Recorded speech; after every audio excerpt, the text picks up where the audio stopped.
Gracias, presidente.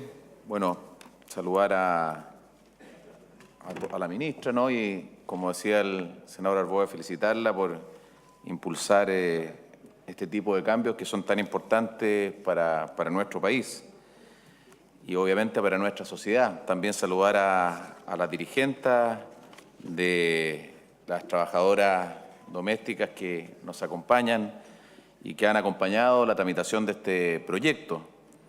Eso me parece muy importante de destacar porque la sociedad civil finalmente actúa de alguna forma colegislando, acompañando el proceso legislativo, impulsando y promoviendo los cambios que Chile necesita, especialmente, por ejemplo, en el ámbito laboral.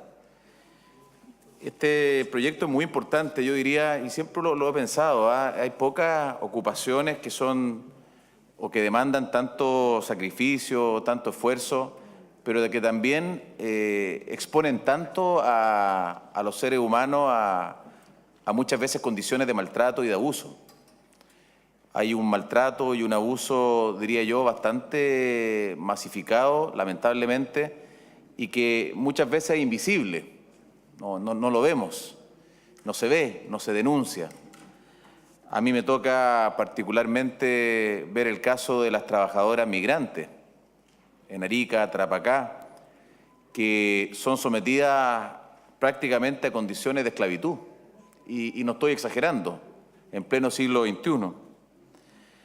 Pero quiero quedarme hoy con lo positivo, que es justamente avanzar en lo que Chile ha planteado en instancias internacionales. El convenio 189 sobre trabajo doméstico fue ratificado por Chile en junio del 2011 y este convenio establece claramente la obligación de los Estados de adoptar medidas para asegurar a las personas que desempeñan en el sector de trabajo doméstico el respeto a los derechos humanos y a los principios y derechos fundamentales del trabajo, entre los que se consideran los derechos de libertad sindical, la erradicación del trabajo forzoso u obligatorio, la abolición efectiva del trabajo infantil y la eliminación de discriminación en el empleo y la ocupación. Este mismo convenio que, como digo, Chile ha firmado nos obliga, entre otras cosas, a definir con claridad el tipo de trabajo a realizar y la dirección del lugar o lugares de trabajo habituales. En materia de horas de trabajo, nos exige adoptar medidas destinadas a garantizar la igualdad de tratamiento entre las y los trabajadores domésticos y las y los trabajadores en general, cosa que vamos a ver aborda este proyecto y yo diría que es uno de los aspectos más relevantes del mismo. En lo concerniente a remuneraciones, se establece en este convenio de la OIT, firmado por Chile, una limitación al pago en especie. Aquí claramente queda establecido que no puede imputarse a la remuneración el hospedaje o la alimentación y menos descontarlo de las cotizaciones, que es un elemento fundamental en el ámbito de seguridad social. Ese es un punto que quizá quede pendiente, entre comillas, porque lamentablemente hay mucha informalidad y vamos a tener que trabajar para generar una cultura de la formalidad. Muchas trabajadoras pueden sentir que pierden beneficios cuando tienen un contrato de trabajo y eso efectivamente es un tema que tenemos que abordar. La informalidad al final del día daña severamente las posibilidades de una buena seguridad social. Y este proyecto se hace cargo de varios de los aspectos que yo he mencionado que están contenidos en este convenio de la OIT que Chile ha ratificado. Por ejemplo, se hace cargo de lo que mencionaba en relación a la limitación del pago en especie. El concepto de pago de remuneraciones en dinero a los trabajadores de caso particular no se va a extender al tema de los alimentos y la habitación y eso va a ser siempre de cargo del empleador. Es un tema muy importante que está contenido en este proyecto.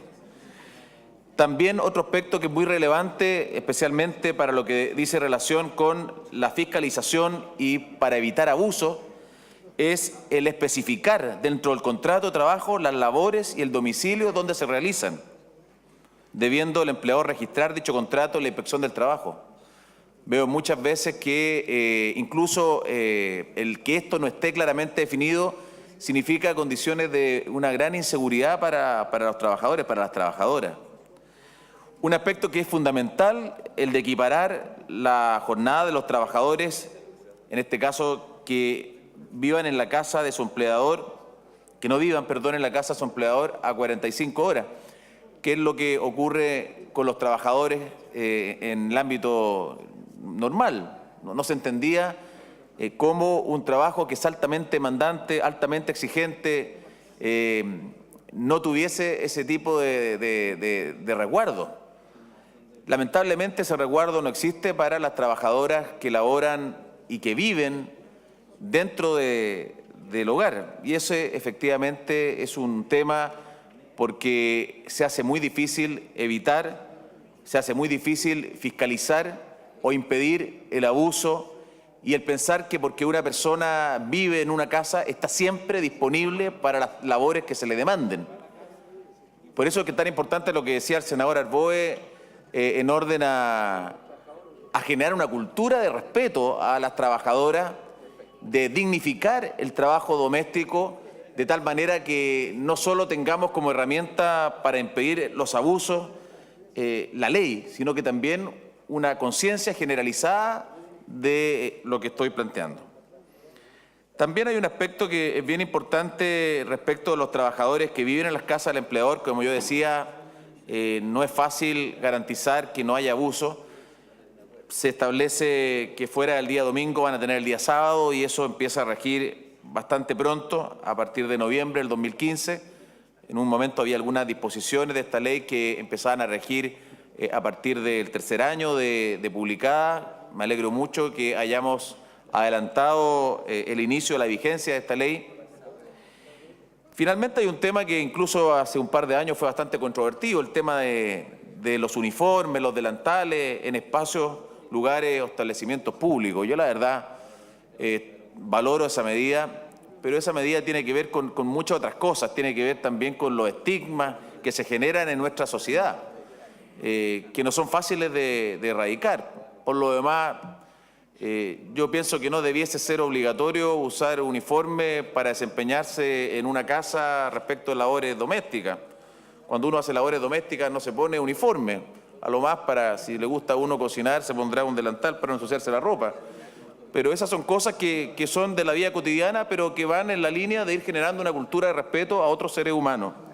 Yo finalizo señalando que hay algunos pendientes, efectivamente, esta ley es un avance importante.